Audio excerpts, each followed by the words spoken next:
So recently I made a video on the hidden features in point of interest mode that basically allow you to stay locked on a target and still fly manually at the same time while still being locked on that same point of interest. A lot of comments that came out of that video were basically asking, can I do the same thing with the Mavic Air or the Mavic Pro because you don't have the same ability to paint your target when you're doing point of interest mode.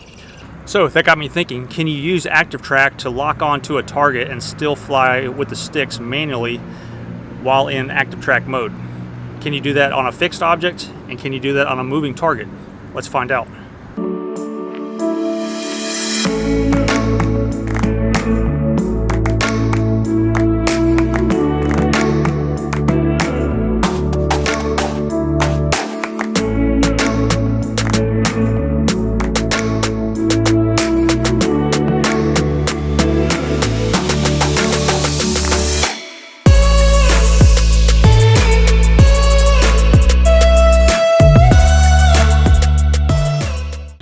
So what we're going to do is go straight into Active Track. And again, the goal here is to do this and fly manually. So I'm going to start out with the trace mode. I'm just going to draw a box around the target. I'm going to click OK. I'm going to hit record. And now I'm going to use my sticks instead of letting the, waiting for the object to move, since this is a stationary target. See a nice sunset over there. So I'm going to go to the left with my right stick, and with my right stick I can go up. So I'm going to rise up. Should get a nice little reveal shot.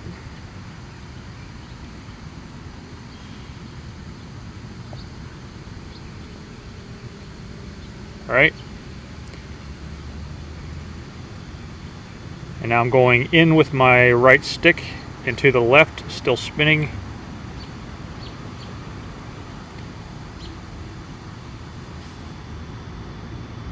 And then I could come down in altitude a little bit as I'm spinning. So that looks pretty good. Down to 160 feet. So I would say this is almost exactly like POI mode. You can really zoom it in there.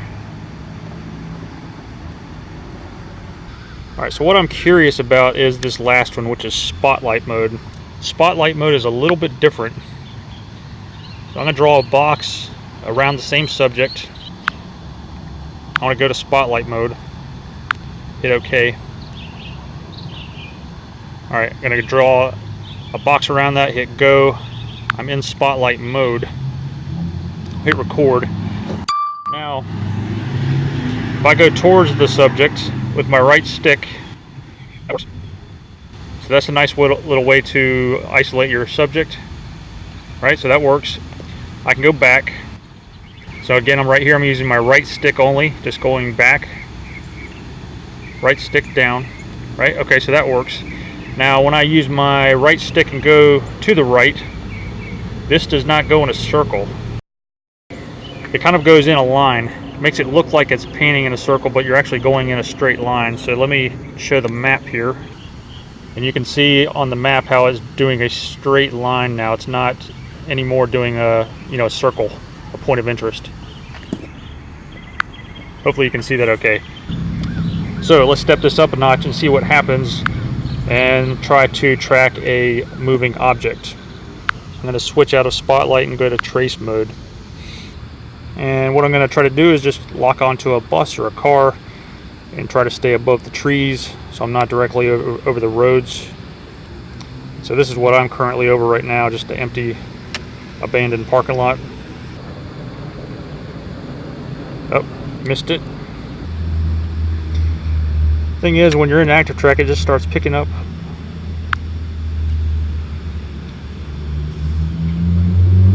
There we go, I got one. So what I'm going to do is just try to stay off to the left of the street there using my left gimbal. The thing about Active Track for me is I'm going to lose this, as you'll see in the trees here, and I just can't really avoid that. Yep. So that's the thing. So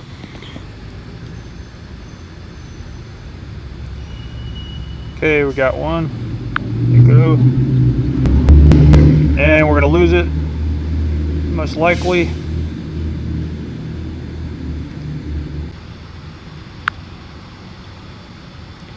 Okay, so now I'm on a bus. Try to go over to the left here as well. Now I hopped over to another bus. so now we're coming back. Okay, so as you can see, it's not necessarily the best idea to use active track to fly manually on a moving target when it is something like a vehicle, because there's too many variables, and I really wouldn't recommend doing it, and you really don't get good results either, right? You don't have control over the cars, the vehicles, where they're entering the streets, where they're exiting the streets. So you could think you're going to follow a car and stay off to the side of the road, and then that car could turn off the other direction and kind of swing you across the street, because you don't have full manual control like you would when you're just flying manually. You kind of have a say in which way the quad will swing, left or right, but again, it's following that vehicle, and then it's going to swing kind of in a circular pattern. So it's just not ideal, probably too risky, and you don't want to fly over streets anyway. So that's one reason. Another reason is there's lots of trees, at least where I am, there's lots of trees, and so you're going to just waste time because you're going to follow that vehicle, and then it's going to get lost in the trees. You're going to lose your subject, and you're going to have to start it over again. So it's not really any more difficult just to practice a little bit and just practice following the area around a vehicle just from the side of the street and get a nice reveal shot that way. Shoot through the trees and not have to worry about any kind of GPS or vision positioning system that's going to track a moving object.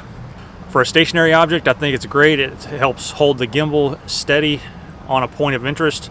So point of interest, active track on a stationary subject, exactly the same thing. I wouldn't bother really with active track at all on moving targets, because I don't think the technology's there yet, and I think it gets lost in the trees and other things that hide the subject, and you end up just getting frustrated with it. So what do you guys think? After owning the Mavic 2 Pro or the Mavic Air for the past year or so, do you ever use the active track feature, or is it something that you've pretty much forgotten about? Let me know in the comments below. Personally, I probably fly manually probably 90% of the time. I very rarely go into active track mode, but every once in a while I do like to go back into the intelligent flight modes just to mess around with them a little bit and see if there's anything that I missed or if there's a new way to use them. So let me know what you guys think and how you use active track feature. So guys, if you like these videos, hit that subscribe button and share it with your friends. Thanks for watching, and I'll see you in the next video.